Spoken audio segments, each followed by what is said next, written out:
आदाबर्स, ये all India radio की Urdu service है। मीडियम वेव 422.3 मीटर यानी 702 किलोहर्ट्ज़ पर पेश है प्रोग्राम आपकी पसंद। अस्सलाम वालेकुम, मेरा नाम मरियम काज़मी है।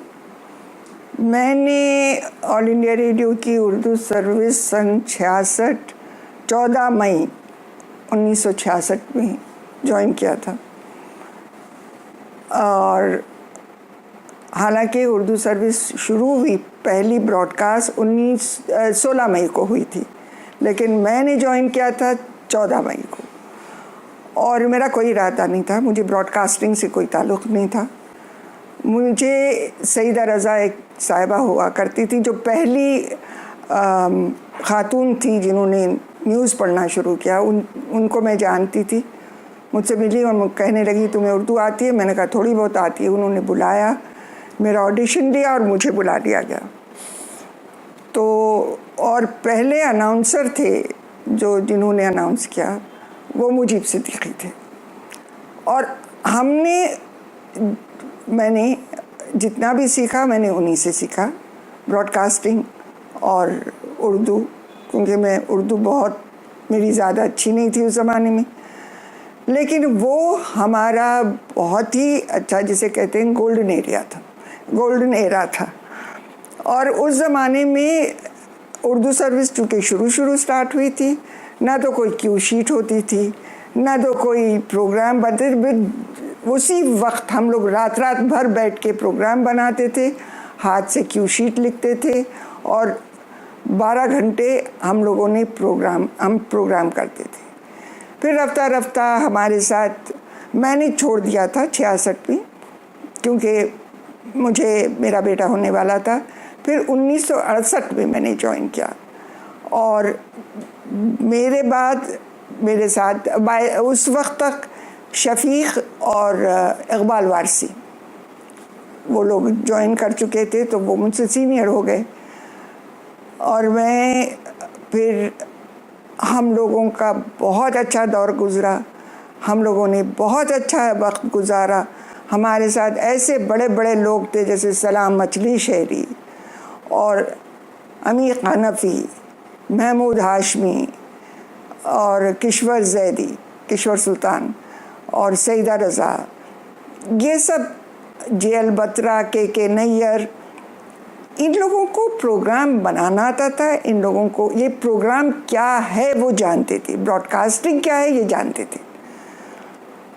जब्बार थे, शफीक, अंजार, और ये हमने बहुत अच्छा ज़माना गुजारा।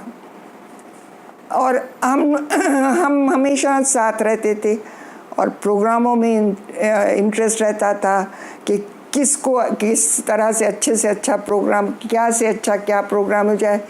कहीं कोई फिल्म स्टार जुस्तजू में लगे रहते थे कि कोई ऐसा शख्स मिल जाए जिसको हम बुला के इंटरव्यू कर सकें। तो हर वक्त उर्दू सर्विस के बारे में सोचते थे। ताहिरा मेरी बहुत अच्छी दोस्त है, आज भी हम मिलते हैं। और वो और मैं मिलके बज़्म ख़वातीन प्रोग्राम करते थे, जो कि आज भी लोग वो प्रोग्राम के बारे में बात करते हैं, जानते हैं।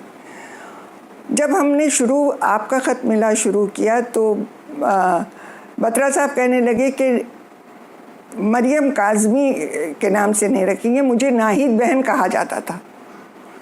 मैं नाहिद बहन के नाम से जानी जाती थी और मैं और मुजीब मिलके करते थे प्रोग्राम। कई सालों के बाद फिर मेरी मुजीब की शादी हो गई थी, तो इसीलिए उन्होंने नाहिद बहन निकाल के मरियम काज़मी कर दिया था। फिर मुजीब प्रोड्यूसर बन गए, वो तो अनाउंसर भी नहीं रहे, तो फिर मैं और शफीक करने लगे। ख़त के लिए शुक्रिया, शमीम और ताहिरा करते थे। आपके ख़त आपके गीत भी होता था एक प्रोग्राम। तो ख़तों की तादाद तो बहुत आती थी और सबसे ज़्यादा मशहूर प्रोग्राम थे आपका ख़त मिला, बज़्म ख़वातीन। ये प्रोग्राम बहुत मशहूर थे। हम लोग बहुत मेहनत करते थे उसके लिए। जब भी कोई प्रोग्राम होता था तो उसके लिए उस धुन में लगे रहते थे कि कहाँ से मटेरियल जमा करें, कहाँ से क्या करें। अगर कोई फीचर ब्रॉडकास्ट होनी है तो रात को 12-1 बज जाता था, हम लोग बैठे उसको रिकॉर्ड कर रहे हैं। बहुत कुछ किया हमने उर्दू सर्विस में, और वो दौर हम कभी नहीं भूल सकते। हमारी ज़िंदगी का बहुत ही बेहतरीन और रंगीन दौर था।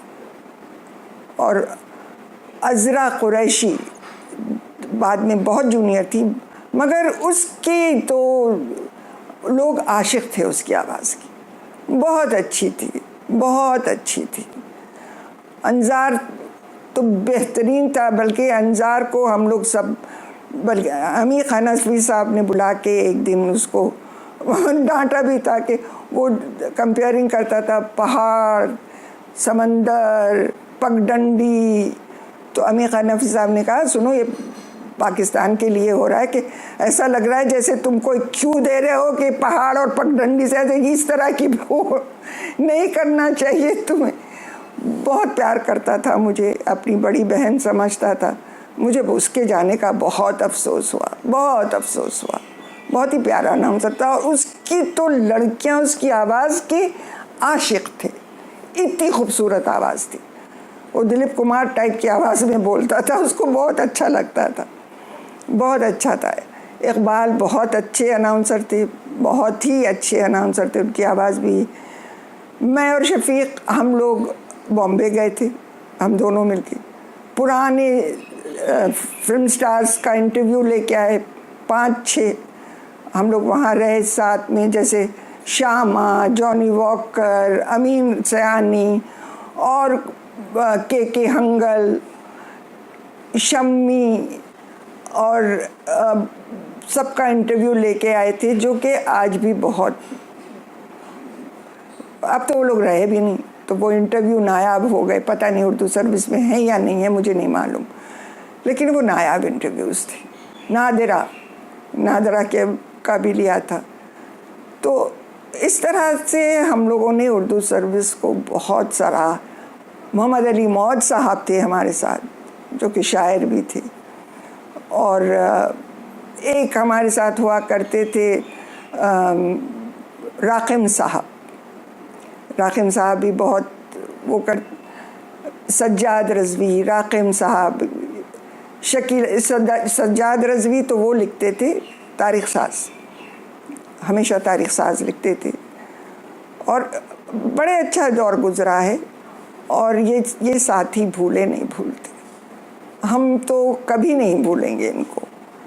हमारे लिए वो दौर जो है, जब हमने उनका सुना, जब्बार साहब का, एक दिन जब्बार ने अनाउंस कर दिया था एक्समस, अब जो बत्रा साहब चीखे बहुत डांटा, कहने लगे बत्रा साहब उसमें एक्सप्रेस लिखा। मैंने कहा, तो कहने लगे एक्सप्रेस लिखते हैं, लेकिन कहा क्रिसमस जाता है उसको और फिर आवाज़ दे कहाँ है के लिए जब्बार बहुत मशहूर थे। कहाँ से वो रिकॉर्ड्स निकाल के पुरानी दिल्ली में जाके वो ले आते थे। जब्बार भी बहुत अच्छे दोस्त थे, बहुत अच्छे, क्या ब्रॉडकास्टर था वो। अनवार अंजुम भी बहुत अच्छा था, बहुत, हम सब बहुत अच्छे थे। यकीन जानना कि हमारे लिए वो दौर, हमारी यादें वो हमेशा महफूज रहेंगी हमारे साथ। ताहिरा नियाज़ी सबसे पहले तो ताहिरा नियाज़ी थी। उसके बाद मैं रूबरू बहुत पसंद करती थी। मैंने कई इंटरव्यूज़ लिए रूबरू के, और शफीक के साथ मेरी बहुत अच्छी ट्यूनिंग थी। ट्यूनिंग तो सबके साथ थी, जैसे इकबाल वारसी, शफीक, हम सब की ट्यूनिंग बहुत अच्छी थी। हम लोग साथ काम करते थे। जब्बार मेरे बहुत अच्छे, बहुत अजीज़ थे, और शफीक और जब्बार और इकबाल, ये सब। शमीम भी।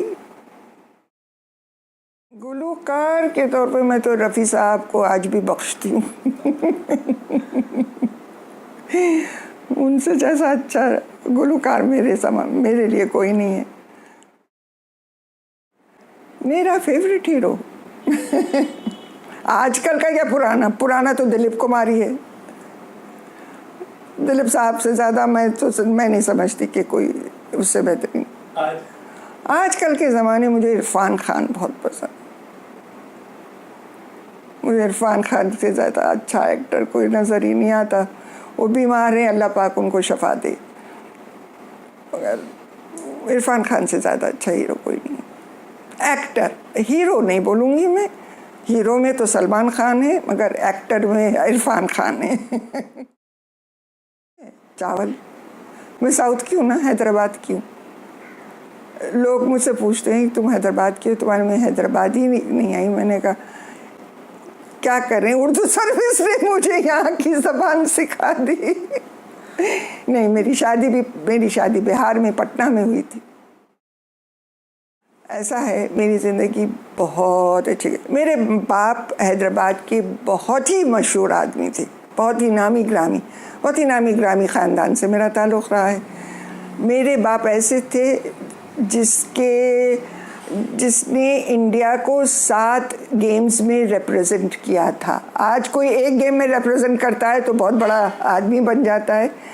मेरे बाप ने 7 गेम्स में रिप्रेजेंट किया था, तो उनका नाम ही पड़ गया था रेनबो हादी। उनके ऊपर तो कई आर्टिकल्स हैं, विकिपीडिया वगैरह में देख लेना, उनके बारे में लिखा है। और मेरी माँ जागीरदार ख़ानदान की थी, तो हम तो फार्म हाउस जैसा था, वहाँ पले। हमारे घर में कभी बाहर से ना सब्ज़ी आई थी ना फल आए थे, सब घर में होता था।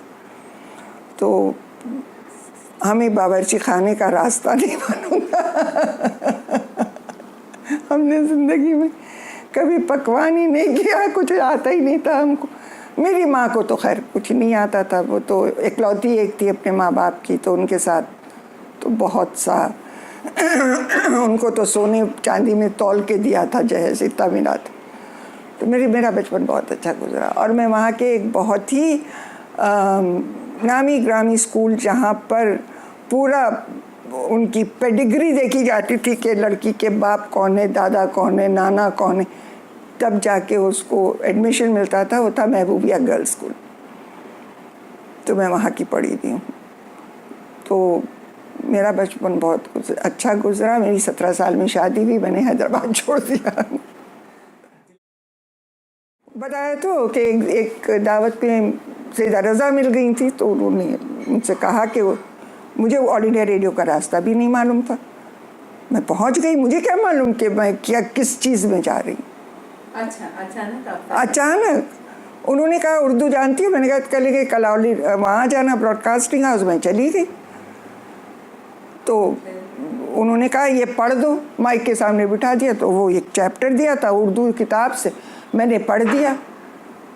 तो दूसरे दिन उनका फ़ोन आया, तुम आ जाओ, सिलेक्शन हो गया तुम्हारा। उसके बाद 6 महीने तक तो हम 3 अनाउंसर्स, मुजीब सिद्दीकी कानपुर से ट्रांसफ़र होके आए थे, फ़र्रुख जाफ़र और अंजार अहमद 1 घंटे की उर्दू सर्विस होती थी उस ज़माने में, तो वो किया करते थे, वो आ गए, तो हम लोग 4 थे। अब 12 घंटे के 4 लोग तो नहीं हो सकते ना। फिर भी संभाला, 6 महीने संभाला। संभालने के बाद इन्होंने फिर एडवर्टाइज़ किया और इंटरव्यूज़ लिए, जिसमें इकबाल, शफीक और ये सब सेलेक्ट हो गए। खुशगवार लम्हा तो मैं ये बता सकती हूँ कि जब मैंने शशि कपूर को इंटरव्यू किया, तो उन्होंने ये कहा इंटरव्यू होने के बाद कि मैंने बहुत सारे इंटरव्यूज़ दिए हैं, लेकिन इस इंटरव्यू से ज़्यादा अच्छा कोई इंटरव्यू मेरे लिए नहीं है, और प्लीज़ मुझे बता देना ये इंटरव्यू कब ब्रॉडकास्ट हो रहा है ताकि मैं सुन सकूं। तो उनके वहाँ चमचे कोई बैठे हुए थे, कहने लगे कि आपने तो क्या जवाब दिए। कहने लगे मेरे जवाब से ज़्यादा इंटरव्यू करने वाले के सवालात होते हैं। जिस तरह से इन्होंने सवालात किए उसी तरह से मैंने जवाब दिए। अगर सवाल अच्छे ना होते तो जवाब कोई नहीं दे सकता था। मेरे लिए वो बहुत बड़ा कॉम्प्लीमेंट था। और जो लम्हा था वो मेरे अंजार की वफ़ात का। अंजार की मौत ने मुझे हिला के रख दिया था। मैं स्टूडियो में बैठी थी और रात की ड्यूटी थी। रात को 9 बजे ओम शर्मा मेरे साथ ड्यूटी पे थे। वो आके कहने लगे कि एक बहुत ही बुरी ख़बर है, बत्रा साहब का फ़ोन आया, बुरी ख़बर है, लेकिन उन्होंने ये भी कहा है कि आप मरियम को मत बताना। तो मैंने कहा कि एक तो आप ये कह रहे हैं कि बुरी ख़बर है और दूसरे ये कह रहे हैं कि मरियम को ना बताना। आपको अगर नहीं बताना था तो आपको ये कहना नहीं चाहिए था। और जब उन्होंने बताया मैं वहीं चक्कर आ गया मुझे। तो वो लम्हा मैं कभी नहीं भूल सकती। वो मेरे लिए बहुत इमोशनल था। और दूसरा मेरे अज़रा की मौत। क्या करें, अब जो चले जाते हैं उन्हीं की वो बहुत ऐसी चीज़ है जो याद करके वो बुरा लगता है अपने साथियों। अज़रा का भी बहुत तकलीफ़ उठाई उसने। और अब मुजीब चले गए, वो भी उन्होंने भी बहुत तकलीफ़ उठा के गए। तो ये सब, और हमारे लिए जो सबसे एज अ ब्रॉडकास्टर, ये तो खैर इमोशनल बातें हो गई। वो ज़माना था जब 1971 की वॉर में जब ब्लैकआउट्स होते थे, उसमें भी हम जाके प्रोग्राम चलाते थे। और वो एक वो था, एक प्रोग्राम आता था जिसमें फ़ौजी अपने जो बांग्लादेश में जो फ़ौजी थे वो मुजीब करते थे। वो बहुत मुश्किल काम था। एक एक लाइन पढ़ते जाना, नाम के साथ पढ़ते जाना, हम लोग दिए जा रहे हैं उनको। तो वो भी दौर बहुत देखा है हमने। ब्लैकआउट था, छुपा के आते थे, गाड़ी से आते थे, बहुत मुश्किल दौर था। लेकिन हमने अंजार का मैं बार बार इसलिए जिक्र कर रही हूँ कि वो इतना जीनियस था। एक प्रोग्राम हुआ करता था, आज तक याद है, ख़त कोई नहीं मिले, उसने और मैंने मिलके दिल से लगा के क़िस्से जोड़ के पूरा प्रोग्राम किया था, आधे घंटे का। ख़त कोई बंद करके चला गया था, वो ख़त मिल नहीं सके थे, उसने किया था। वो इस बात में बहुत माहिर था। और वैसे तो इकबाल ने भी बहुत कारनामे किए, बहुत अच्छा करते थे वो भी। शफ़ीक़ भी इस मामले में बहुत अच्छा था। तो हमारे ज़िंदगी में, हमारी ब्रॉडकास्टिंग लाइफ में बहुत ऐसे लम्हात आए जिसमें खुशी भी मिली और गम भी मिला और फ़ख्र भी मिला। हमने फ़ख्र भी महसूस किया कि हमारा ताल्लुक़ उर्दू सर्विस से है। एक तो अतिया तीखी थी, एक तलत जमाल, ये लोग तो खैर आज भी मुझसे बात कर लेते हैं। पाकिस्तान के बहुत सारे थे, नजमा नौशाही,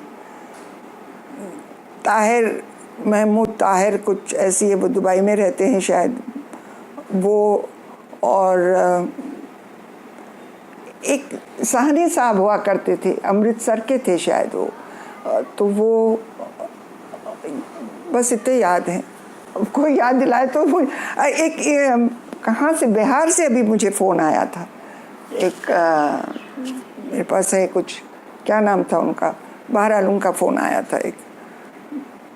तो लिसनर्स तो आज भी जब याद करते हैं तो हमें बड़ी खुशी होती है। बहुत अच्छी, बहुत मुश्किल सवाल है। नहीं, मैं उस वजह से नहीं सुनती। जब मैं सुनती थी तो मुझे ऐसा लगता था कि मैं स्टूडियो में बैठी हूँ, और कुछ गलती होती थी तो मेरा दिल बहुत वो होता था। तो इसलिए मैंने रेडियो नहीं सुनती थी। और अब रेडियो सुनने का टाइम नहीं है। आजकल बहुत मुश्किल काम कर रही हूँ। यही मुझसे लोग पूछते हैं जब रिटायर होने के बाद, अब क्या करोगी, क्या कर रही हो आजकल। मैंने कहा इतना मुश्किल काम कर रही हूँ, मैं रिलैक्स कर रही हूँ। क्योंकि 40 साल काम करने के बाद इंसान रिलैक्स ही कर सकता है और तो कुछ नहीं कर सकता। मैं अपने बच्चों के साथ रिलैक्स करती हूँ, तो बूढ़ी हो गई, नानी बन गई, तो सब अब अपनी ज़िंदगी मैंने बच्चों को दे दी। यकीनन होती है, यकीनन होती है। अल्लाह का शुक्र है, मेरे बच्चे बहुत अच्छे निकले। मेरे माशाल्लाह 5 बच्चे हैं। 2 बेटे हैं जो कनाडा में रहते हैं। एक तो डॉक्यूमेंट्री फिल्म मेकर है, प्रोफेसर है, वो सिनेमा सिखाता है, जामिया से करके गया था, वो एक यूनिवर्सिटी में है। और मेरी बड़ी बेटी वो यूनाइटेड एयरलाइंस में 30 साल तक फ़्लाइट अटेंडेंट थी। दूसरी बेटी दुबई में, तीसरी बेटी कोरियोग्राफर है बॉम्बे में। मेरा पैगाम ये हो सकता है कि ब्रॉडकास्टिंग से प्यार करो, ब्रॉडकास्टिंग को समझो कि ब्रॉडकास्टिंग है क्या। ये जो आजकल के दूसरे चैनल्स निकले, मैं उसको ब्रॉडकास्टिंग नहीं कहूँगी। हमारी जो, ठीक है आप लिसनर्स से बात करो, लेकिन कुछ अपनी तहजीब को रखते के दायरे में रहते हुए, तहजीब के दायरे से बाहर नहीं जाना चाहिए। और आपकी आवाज़ से आपको खुशी है तो आप खुशी का इजहार करो, गम है तो गम का इजहार करो। आवाज़ ही आपकी है। सलमा सुल्तान से मेरी दोस्ती है, तो एक पार्टी में मैं और सलमा सुल्तान गए थे, तो सलमा सुल्तान को सब घेरे हुए थे वहाँ। हालांकि मैंने और सलमा ने एक साथ ज्वाइन किया था। वो दूरदर्शन में चली गई, मैं तो ऑल इंडिया रेडियो में आ गई। तो मैंने कहा यही होता है कि कैमरे के सामने होने से और कैमरे के पीछे होने से डिफरेंस। तुमको तो सब लोग जानते हैं, मुझे जो जानते हैं वो देख नहीं सकते, पहचान नहीं सकते कि मैं हूँ कौन। तो ब्रॉडकास्टिंग बहुत अच्छी चीज़ है, बहुत अच्छी चीज़ है, बहुत प्यारी चीज़ है और बहुत मुश्किल चीज़ है।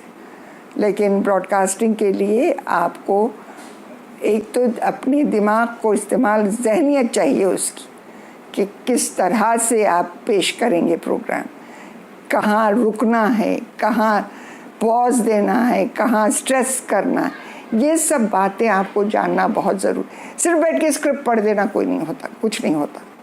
आपको अंदाज़ा, आपको सीखना चाहिए। आप पुराने ब्रॉडकास्टर को सुनिए, आप उनसे सीखिए, उनका लहजा, उनकी ज़बान, उनका तरीक़ा, उनकी बोलचाल, तभी आपको ब्रॉडकास्टिंग आएगी। शादी के बाद तो हर एक को किचन से ताल्लुक़ हो ही जाता है जी। और मैंने किचन का काम भी, मैं सच्ची बताऊं, खाना बनाने का, मैं इसीलिए मैं ताहिरा को उस्ताद कहती हूँ। आप जब उनसे मिले ये कह देना ज़रूर कि उसने मुझे बहुत कुछ स्टूडियो में बैठे बैठे लिखवा, मैं उससे पूछ के लिख लेती थी कि ये कैसे बनाते, वो कैसे बनाते। और एक मज़े का वाक़या भी सुना दूँ इसमें कि एक मरतबा मैंने उनसे पसंद की वो तरकीब पूछी, तो उन्होंने मुझे बताया। घर आके मैंने बनाया, उसके बाद मैंने उनको फ़ोन किया। मैंने कहा सुनो, वो तो गले ही नहीं। तो कहने लगे तुमने उसको प्रेशर कुकर नहीं किया? मैंने कहा नहीं, तुमने तो प्रेशर कुकर बताया नहीं था। तो कहने लगे मैंने तुमको आग जलाना भी नहीं बताया था।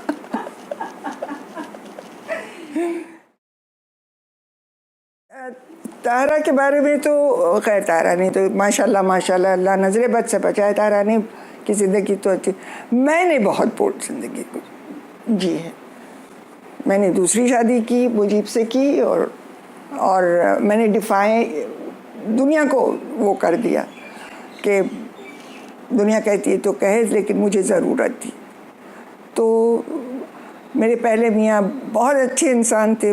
मैंने बहुत अपनी ज़िंदगी में उतार चढ़ाव देखा है। मैं बहुत खूबसूरत, बेहतरीन, और मेरे मियाँ जो थे वो मुझे ज़मीन पे कदम रखने नहीं देते थे, सिवाय मोटर के जाते नहीं थे। और यकीन जानना कि जब उनका इंतकाल हुआ, एक्सीडेंट हुआ था उनका, जब उनका इंतकाल हुआ तो पूरी, और उर्दू सर्विस से जबकि उनका कोई ताल्लुक़ नहीं था, पूरी उर्दू सर्विस सोमवार थी। तो अंजार यही तो कहता था कि मरियम आपा, एजाज भाई ने आपको कभी नीचे ज़मीन पे कदम रखने नहीं दिया, आप बस में जा रही हैं आज। बहुत रोता था। तो मैंने बहुत उतार चढ़ाव देखा ज़िंदगी में, बहुत देखा। तो ज़िंदगी जी है मैंने, अपनी शर्तों पे जी है, मुझे दुनिया की कोई परवाह नहीं रही। हाँ, second marriage was all right, ठीक है। कुछ साल पहले हम लोगों में कुछ डिफरेंसेस हो गए, तो वो यहाँ दिल्ली रहना नहीं चाहते थे, मैं दिल्ली में रहना चाहती थी, तो मैं दिल्ली में रह गई, वो कानपुर अपने आबाई वतन चले गए, दैट्स ऑल। और तो कोई ऐसी ख़ास बात नहीं थी।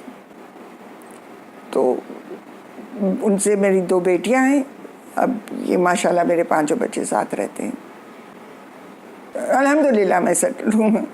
ऐसी कोई, अभी वो बीमार पड़े थे, मैं गई थी कानपुर देखने, मिलने गई थी, तो ऐसी कोई बात नहीं थी।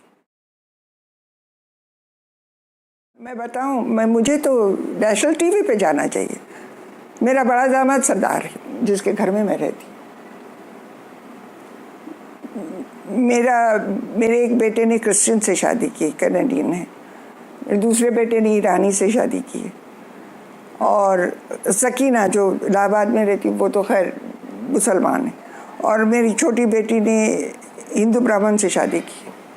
अब इससे ज़्यादा नेशनल इंटीग्रेशन क्या हो सकता है? बिल्कुल। और मैंने सबको एक्सेप्ट किया, और हम सब खुश रहते हैं। दुनिया जाए भाड़ में, अगर कोई कहता है कहने। और मेरे दामाद से ज़्यादा अच्छा इंसान कोई नहीं है आज। इतना शरीफ है कि कोई मुसलमान हो चाहे कोई हो, इतना शरीफ कोई नहीं हो सकता। तो मैंने अपनी शर्तों पे ज़िंदगी,